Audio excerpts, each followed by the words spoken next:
Welcome in, church. Good morning. I hope you're doing well. I pray that God is keeping you warm and safe during this weather event that we're dealing with. And I wanted to take a few minutes to put up a teaching this morning. We're going to look at Revelation 2, starting in verse 8. Revelation chapter 2, verse 8. This is talking about the church of Smyrna, the persecuted church. And so as we look at this church, we think about the letters to these churches, and we remember a few things, right? One is that each of these letters really has a similar format, right? You see an introduction of Jesus, right? He introduces himself in different ways with different descriptions. We see some compliments, right? Jesus tells the church, well, here's what I see you were doing right. And then we see some rebukes. And this is the church of Smyrna, the persecuted church, is only one of two churches that we see in these letters that does not have a rebuke in it. It's the church of Smyrna as well as the church of Philadelphia. And so as we look at this church, keep that kind of in mind. And then usually in the closing, there's a call to action, right? Repent or do this or do that. And then here's the result of that. So as we start to break this letter down, we look at this church, and the city of Smyrna was a large port city in Asia, and so it had a lot of commerce. It had a lot of direct trade routes to India, a lot of direct trade routes to Persia, a lot of direct trade routes to Rome. So a lot of wealth in there, which is interesting because as we read the letter, one of the things that Jesus points out is that he knows the church's poverty, and we'll talk about that in a moment. They were heavily tied into pagan worship, into idolatry, and so they had temples built to Apollo, to Aphrodite, to Zeus, to different gods that they were worshiping. But these pagan gods were being replaced by worshiping the Roman emperors. And so that worship of a man, of a person, of an emperor was actually replacing the religious worship. And so even the Jews in the city at that time were falling into that trap. So let's get into the verses and we'll see where it takes us. I'll read through all of them and then we'll kind of come back and break them down. So Revelation 2, verse 8, and to the angel of the church in Smyrna write, these things say the first and the last, who was dead and came to life. I know your works, tribulation and poverty, but you are rich. And I know the blasphemy of those who say they are Jews. Let me get this page turned. I apologize. Who say they are Jews and are not, but are a synagogue of Satan. Do not fear any of those things which you are about to suffer. Indeed, the devil is about to throw some of you into prison, that you may be tested, and you will have tribulation 10 days. Be faithful until death, and I will give you the crown of life. He who has an ear, let him hear what the Spirit says to the churches. He who overcomes shall not be hurt by the second death. Okay. So, as we start to kind of break this down, the first thing we see is Jesus' introduction of himself. And so he uses this title, the first and the last. And if you remember back to Revelation 1, he says, I am the Alpha and the Omega, the first and the last. And so he's using this title, this description, to really show himself to be kind of that everlasting presence, that everlasting Godhead, if you will, right? His eternal character in all things. And the first and the last, if you look at Isaiah 41:4, it says, who hath wrought and done it, calling the generation from the beginning, I, the Lord, the first, and with the last I am he. So it's a title that belongs to the Lord. And so calling himself out as the first and the last, and then also saying who was dead and came to life.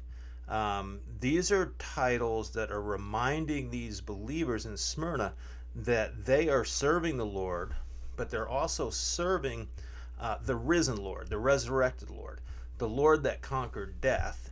And so that idea of death is kind of put to rest and really can't hold his people in bondage anymore, right? And so he's using these titles for a very specific reason, because this church is about to be, or is in the process of being, persecuted to the point of many of them being put to death, including the elder of that church. And so when we go back to the beginning of this and we look at to the angel of the church of Smyrna, the elder of that church, Polycarp, was actually martyred.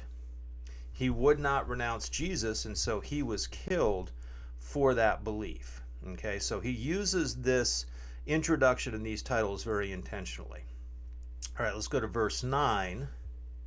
I know your works, tribulation and poverty, but you are rich.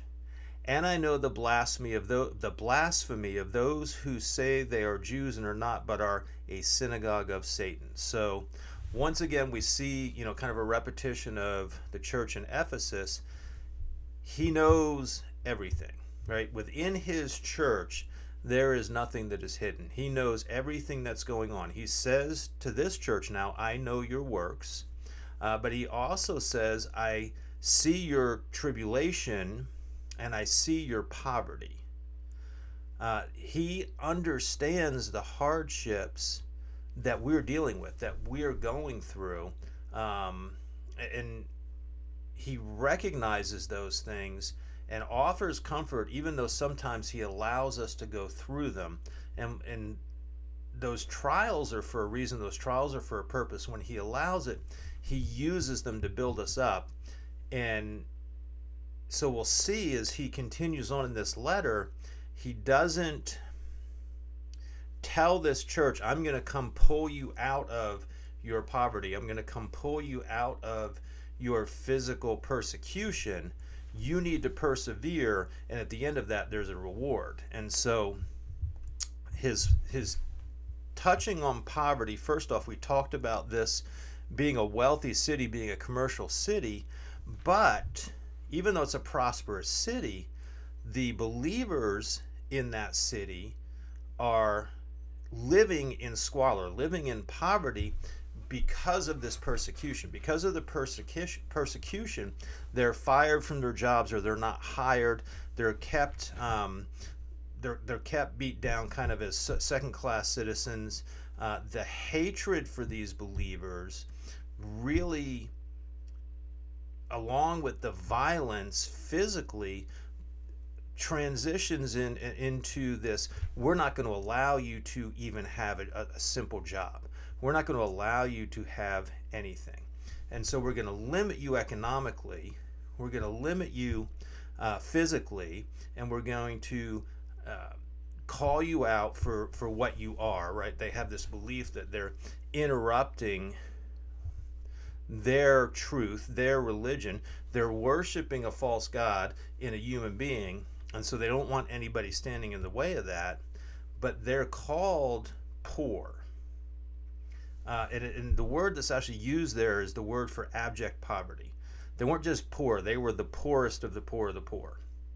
And so he says, I see your poverty, but you are rich.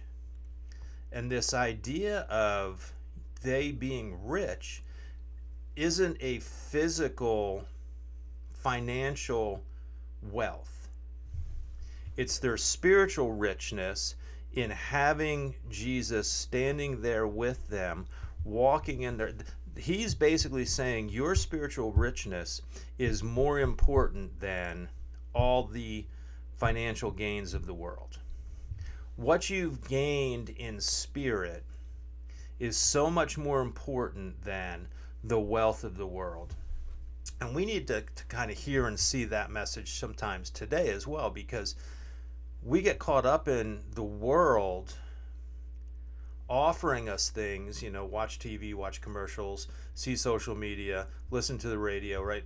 You're constantly being bombarded by commercials promising certain things tied to whatever the product is, and it's spend more, make more, gain more, take more, have more, and gathering all this stuff and having houses full of clutter that we don't even know what to do with half of the stuff to make ourselves look good in front of people. And Jesus is saying here, never mind all that. Put all that aside. It has nothing to do with the truth of who you are. It has everything to do with what the world wants you to try and be like. Come be like the world, but put God aside in doing that. And we lose our spiritual connection sometimes when we're chasing the things of the world. And so he's saying it's more important for you to be spiritually rich than to have this wealth that the world offers. And he says this tied to the blasphemy of those who say they are Jews and are not. These are the ones that are holding them down from these jobs, this wealth, keeping them in poverty. And it's two schools of thought here. One is they're actual Jews that didn't want to believe in Jesus, and then the other school of thought is, well, they were Gentiles pretending to be Jews. Whatever the reality is, these were religious people who claimed to be Jews and were not true Jews, and that for whatever reason they didn't want the church to grow. They were false teachers. They were false believers. And so Jesus calls them out for their blasphemy, right? Their blasphemy. And so do we see this a lot of times again in today's world? There are religious leaders who worship at the altar of wealth and want to drain off the resources of their believers to sustain their own lifestyle versus being focused on what God is calling us to do and supporting the church, supporting the body of believers, right? And so, if the religious leader is up here and the body of believers is down here, this person is focused on wealth and money and is promising something to these people based on them supplying him with those resources. How much of that spiritual need is he actually dealing with in these people, right? How much of that spiritual need is he focused on? If he's saying, hey, I want you to keep pouring into the church all of these finances, but I'm up here and I'm giving you easy messages, I'm tickling your ears, how much is he really edifying the body, or she edifying the body? When we look at the role of the spiritual leader, in this case especially, this elder, this bishop, whatever you want to call him, was martyred for his belief, was killed for his belief. He stood without giving into what the world was telling him he had to do. And he was present for the body. And he was a true teacher, and he was a true leader, and he was in amongst them in the poverty, right? That there's nothing religious about being wealthy, there's nothing religious about being poor, there's nothing spiritual about being rich, and there's nothing spiritual about being poor. But he wasn't holding himself separate from the body. And he took a stand for what these false religious leaders were doing. And when we see people doing that today, and what I think is interesting is when they're doing that, when they take a stand calling out false teachers, it's amazing how many people pile on.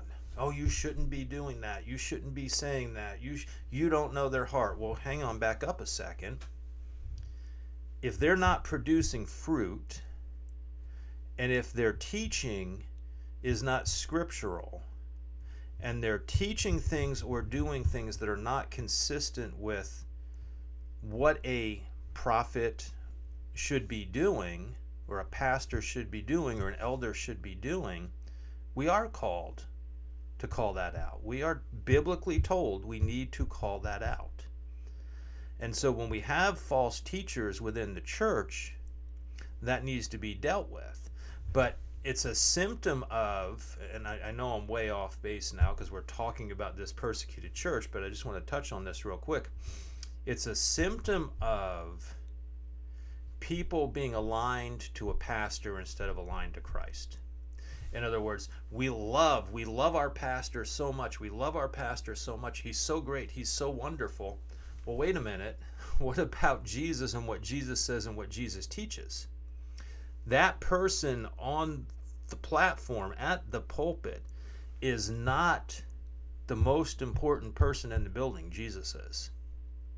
And so when we start to let feelings for a particular individual override scriptural truth, that becomes a problem. Okay, let's get back to this teaching. So he says, I know the blasphemy of those who say they're Jews and are not. And he doesn't really say he's going to necessarily deal with that, right? He just kind of points it out. I know the blasphemy of those who say they are Jews and are not, but are a synagogue of Satan. And he just kind of leaves it there. They are of Satan.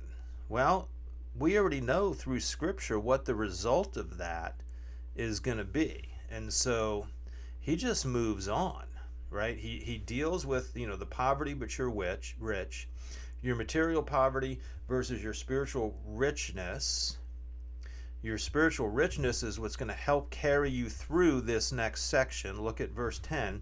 Do not fear any of those things which you are about to suffer. Indeed, the devil is about to throw some of you into prison. Notice he called them a synagogue of Satan. Now he's saying the devil is about to throw you into prison, that you may be tested, and you will have tribulation 10 days. Be faithful unto death, and I will give you the crown of life. Literally translated, this section that says do not fear actually means stop being afraid. So as this letter is being presented to the church, they're already in that place of fear. They're already being persecuted, and they're already afraid. They're already kind of cowering. And when you look at people who are persecuted, sometimes we want to dehumanize them, right? We'll talk about persecution in the church. Well, there's a lot of persecution going on over in the Middle East. There's a lot of persecution going on in Asia. There's a lot of persecution going on. All these different places around the world. And we talk about numbers and how many and this and that. But these are real believers, real people who are brothers and sisters in Christ. And when that person, when they know that if I continue to believe in Jesus, if I continue to profess my faith, I'm literally putting my life and my family's life on the line. We don't deal with that really here in America. There's, few cases here and there, but not to the extent that these believers overseas deal with it, right? Every day, literally, their life is on the line for believing in Jesus. And Jesus's command here is stop being afraid. Stop being afraid. And he even outlines what's going to happen to them, right? He even outlines, they're going to throw some of you into prison. You're going to be tested. All these things are going to happen. But I'm telling you, Jesus is saying, do not be afraid. That's a really hard thing to do. You really have to lean into your faith in Jesus and almost have that really superhuman belief that says, I trust that Jesus is going to walk me through this, and no matter what happens, even if they execute me, I'm still not going to turn my back on my God. So do not be afraid. He says the devil is about to throw some of you into prison. So he starts to lay out what's going to happen, right? So you're going to be put in prison, and you will have tribulation for 10 days, and this is coming from the devil. Why is that 10 days important? Is it 10 literal days? Is it? I don't know the answer to that question, but why it's important is this. God is putting a limit on how long they will be allowed to be in prison. So even though he doesn't keep them from the persecution, and it's for a purpose, he limits the amount of time, right? That you may be tested. Look at 1 Peter 1, 6 and 7. So be truly glad, there is a wonderful joy ahead, even though you have to endure many trials for a little while. Even though you have to endure many trials for a little while. So we just said God is limiting the length of the tribulation, how long they'll be imprisoned. These trials will show you that your faith is genuine. Part of the purpose, then, as I'm reading this, is that, one, be glad. There's wonderful joy in these trials, right? They're going to show that your faith is genuine. It is being tested as fire tests and purifies gold, though your faith is far more precious than mere gold. So when your faith remains strong through many trials, it will bring you much praise and glory and honor on the day when Jesus Christ is revealed to the world. So there's a purpose in this, right? Your faith is more precious than gold. That really, ties into what we're talking about here, right? But when your faith remains strong through many trials, it will bring you much praise and glory when Jesus returns and is revealed. So don't be surprised when God tests us or allows us to be tested. And that line about purifying gold, right? It's burning the impurities out of it. And so don't be surprised when he allows us to be tested. Don't be afraid when that happens. Stand firm even in the face of persecution and what's going on. He says, be faithful until death, and I will give you the crown of life. Be faithful until death, and I will give you the crown of life. So, no rebuke for this church, right? And again, only one of two churches that this happens with. All the rest of them, they have some form of rebuke. They are faithful, and they're being persecuted for their faithfulness. And so he says, if you're faithful until death, until you're martyred or till you naturally die, whichever the case may be, you will receive this crown of life. And the word for crown that's used there is not a crown that's given to a king. It's the crown they would give to someone who won some kind of athletic contest, right? Running a race, marathon, whatever. They would receive a crown. And that's the crown he's talking about, right? If you run this race, if you stick it out, if you make it to the end, you win, and you will receive this crown of life.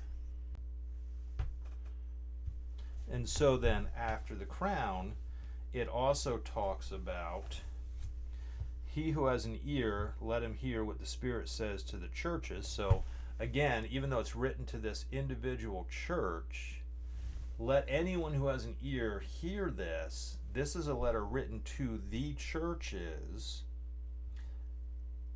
He who overcomes shall not be hurt by the second death. So you receive a reward, the crown, in place of punishment, the second death. And so even though this church is dealing with physical hardship, poverty, persecution, possibly being put to death, Jesus is talking about eternal rewards and consequences for their actions, right? He says, I understand, I see all these things you're dealing with, but I want you to focus on the eternal consequences, and I want you to persevere, and I want you to hold on. And even though you're being tested, I want you to stand firm. And so I think, we can take and apply that message to our lives today too. Let's stand firm in our faith and be diligent in our calling, and not worship at the altar of the world, but really just keep our faith, lean into our faith in Christ. So I hope that maybe brings something to you today. I want to end with a couple of announcements actually. So Tuesday night we'll let you know if there will be in-person Bible study. I'm hoping that'll be the case. I'm hoping this ice and snow and all this melts off to the point where we can get to the church on Tuesday and meet in person at 5:30 for that Bible study. We'll continue in Revelation if that's the case. Tonight I'm going to also live stream a Bible study. I think actually Pastor Tim is going to zoom in with me, and so he'll kind of sit in with me on that, and we'll both present that Bible study tonight. So if you want to join us for that, watch the Salt and Light page for that, and I'll post a link to that for you, and that'll be at 6:30. And hopefully praying, right, next Sunday we'll be back in person. So in the meantime, if you need something, either private message me, leave it in the comments, call on my cell phone. I hope you enjoy this day, enjoy a little bit of the snow while we have it, and just be blessed, and we'll talk to you tonight.